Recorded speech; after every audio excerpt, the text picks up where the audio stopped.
Assalamualaikum warahmatullahi wabarakatuh. Perkenalkan, nama saya Vicky Sandika Parsya.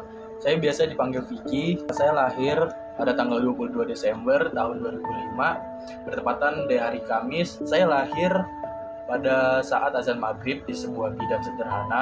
Saya lahir dari keluarga yang sederhana, namun alhamdulillahnya berkecukupan sampai sekarang, walaupun ya terkadang banyak kendala juga gitu kan. Tapi kita selalu menjalani dengan penuh rasa syukur.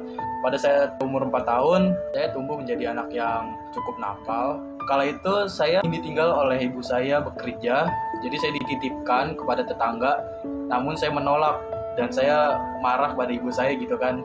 Saya guling-guling di jalan, namun yang bikin naasnya tuh saya malah cebur ke selokan gitu. Nah, waktu itu ibu saya sangat marah gitu. Kamu tuh ngapain sih jadi anak, jangan kayak begitu, ayo harus jadi mandiri. Nah, ketika itu saya benar-benar langsung kayak, oh iya deh, bener, saya harus jadi anak mandiri. Padahal waktu itu saya masih 4 tahun, tapi saya udah berusaha untuk menjadi orang yang perhatian. Lalu pada saat itu juga, di umur 4 tahun juga saya diajak oleh bapak saya jalan-jalan.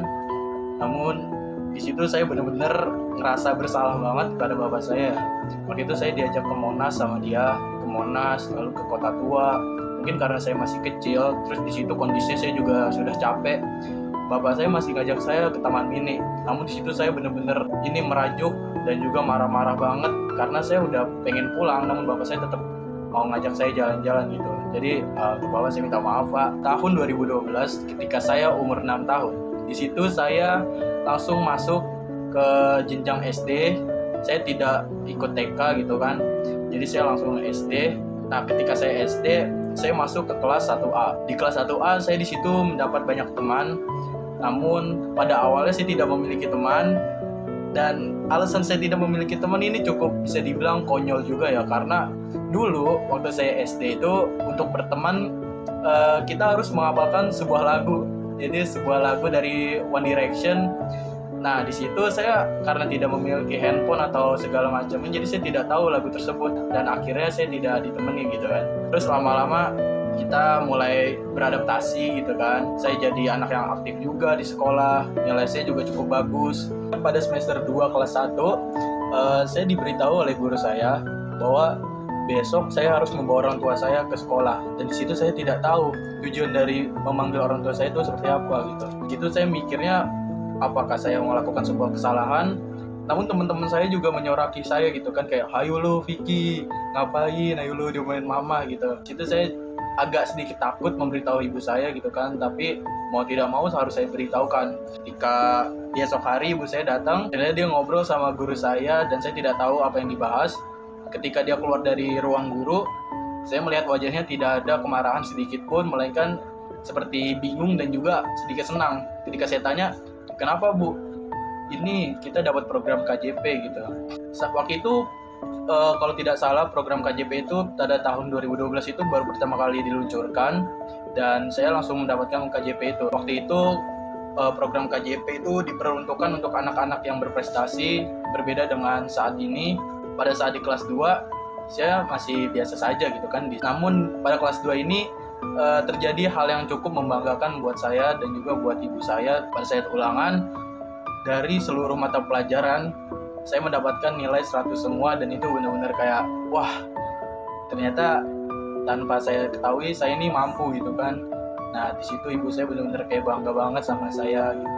Lalu kita lanjut ke kelas 5. Di kelas 5 ini terdapat sebuah hal yang benar-benar membuat saya kayak sedikit trauma, yaitu ketika saya berada di sebuah perlombaan ya.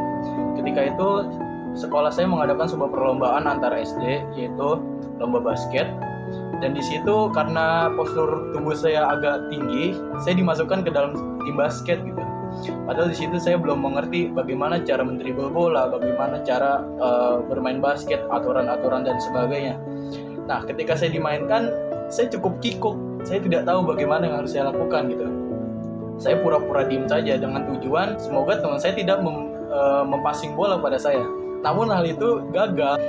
Teman saya malah mempassing saya. Lalu bolanya diambil oleh musuh dan akhirnya kebobolan gitu. Nah, ketika saat itu guru olahraga saya di SD marah kepada saya kayak, Vicky, kamu tuh ngapain sih? Badan doang gede, main kayak banci, keluar kamu. Dari situ saya langsung kayak, wah yaudah deh saya keluar aja, emang saya nggak bakat gitu kan di SD. Lalu ya itu cukup benar-benar berbekas lah di hati saya, tapi saya nggak marah sama guru saya, itu malah saya jadikan motivasi untuk kedepannya gitu. Lalu lanjut ke kelas 6. Di kelas 6 saya menjabat sebagai ketua kelas. Lalu sebagai ketua kelas saya juga terkadang masih, namanya juga anak-anak gitu kan, masih ikut teman-teman gitu, kadang nakal juga.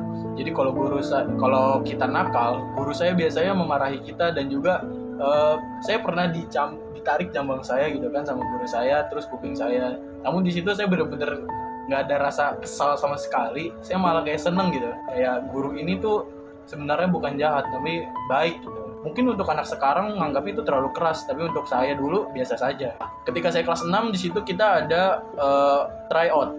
Ketika tryout, kelas saya tidak mendapat peringkat dari segala macam mata pelajaran. Jadi kelas saya itu kelas 6A diledekin sama kelas 6B dan kelas 6C. Ya masa kelasnya nggak dapat peringkat sih gitu. Nah di situ biasa saja. Namun tiba-tiba ketika udah UN atau ujian terakhir yang menentukan nilai terakhir kita masuk ke SMP, di situ alhamdulillahnya kelas saya menduduki peringkat pertama dan kedua, dan yang pertamanya itu adalah saya gitu. Ya, saya bisa masuk SMP pilihan saya dengan NEM yang saya dapatkan gitu. Di masa SMP saya cukup ingin mencoba ya organisasi yang bernama OSIS. Jadi saya ketika kelas 7 ingin masuk OSIS dan alhamdulillah keterima. Dan juga ketika di SMP saya memilih ekskul itu, yang pertama memilih ekskul basket. Namun ketika saya memilih ekskul basket, saya masih terpikirkan perkataan dari guru SD saya. Jadi saya memutuskan untuk tidak ikut basket dan saya beralih ke ekskul taekwondo dan juga futsal. Di SMP karir saya sebagai anggota OSIS cukup bisa dibilang bagus, karena saya dari anggota bisa menjadi ketua OSIS di SMP saya. Ketika saya menjabat, di situ kita mengalami yang namanya pandemi COVID-19. Jadi ketika masa saya menjabat itu tidak sepenuhnya dapat saya selesaikan. Masih banyak program kerja yang belum tercapai pada saat itu. Karena adanya pandemi ini membuat saya menjadi seorang yang cukup pemalas jadinya. Nah, ketika ujian terakhir, nilai saya ini bisa dibilang tidak cukup bagus gitu. Jadi ada di tengah-tengah. Nilai terakhir itu kalau nggak salah rata-rata 80. Jadi saya mendapatkan sekolah cukup susah.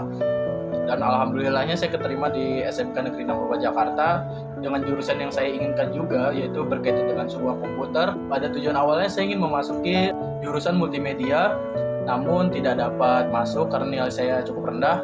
Namun saya juga senang ketika saya dapat diterima di jurusan RPL, karena di situ saya dapat banyak belajar apa sih tentang rekayasa perangkat lunak itu, dan saya berani keluar dari zona nyaman saya.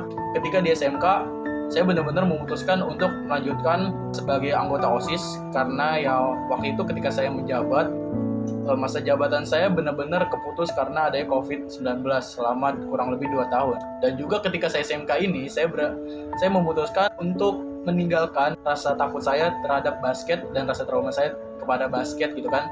Jadi di situ saya benar-benar langsung masuk OSIS dan juga ekskul basket hingga saat ini. Pertama kali saya mengikuti ekskul basket di situ ketika saya juga masih COVID juga, dan di situ saya belum mempunyai sepatu, dan alhamdulillah teman saya dengan berbaik hati meminjamkan sepatunya sampai saya dapat membelinya. Dan perjuangan saya untuk membeli sebuah sepatu itu tidak mudah juga gitu kan, karena itu saya mengumpulkan uang dari hasil saya sendiri, hasil jajan saya selama bulanan saya kumpulkan hingga akhirnya dapat membeli sebuah sepatu. Dan hal itu juga memotivasi saya untuk selalu menyisihkan uang ke depannya. Lalu kita lanjut ke masa OSIS. Di SMK ini ternyata OSISnya juga cukup bagus gitu ya, apalagi termasuk sekolah yang baru. Dan di sini saya juga terpilih menjadi ketua OSIS selanjutnya. Dan alhamdulillahnya saya mendapatkan teman-teman yang cukup suportif, teman-teman yang cukup pengertian, dan teman-teman yang cukup membantu saya untuk bergerak terus dalam memperbaik nama OSIS ke depannya. Dan juga ketika saya kelas 2, ternyata tanpa sepengetahuan saya terdapat sebuah program yang bernama PKL, di mana PKL ini adalah praktik kerja lapangan, yaitu kurang lebih selama 6 bulan kita berada di sebuah industri yang berkaitan dengan jurusan kita, di mana di situ kita ditempa sebagai calon pekerja yang siap kerja ketika sudah lulus. Dan di situ saya baru sadar ternyata di SMK juga OSIS saya juga bisa agak terhambat gitu. Dan ketika saya sudah lulus PKL, saya di situ mendapatkan sertifikasi dan juga mendapat banyak sekali teman serta pengalaman. Dan saya juga kembali lagi ke sekolah saya. Di situ saya juga mengemban kembali jabatan sebagai ketua OSIS dan memimpin organisasi OSIS sampai saat ini. Pas saya sadari, saya sudah naik ke kelas 3 dan di mana ini adalah saat terakhir saya bersama dengan teman-teman SMK saya dan juga dari sekolah SMK 64. Dan pada kali ini saya ingin menggunakan waktu ini sebaik-baik mungkin. Saya ingin membuat banyak kenangan dengan teman-teman saya. Dan pada kelas 3 ini saya akan membuat orang tua saya bangga dan tidak menyesal telah melahirkan saya, telah percaya kepada saya juga. Jadi saya akan berusaha semaksimal mungkin pada kelas 12 ini. Oke, mungkin sekian cerita masa kecil saya yang dapat saya sampaikan pada kali ini.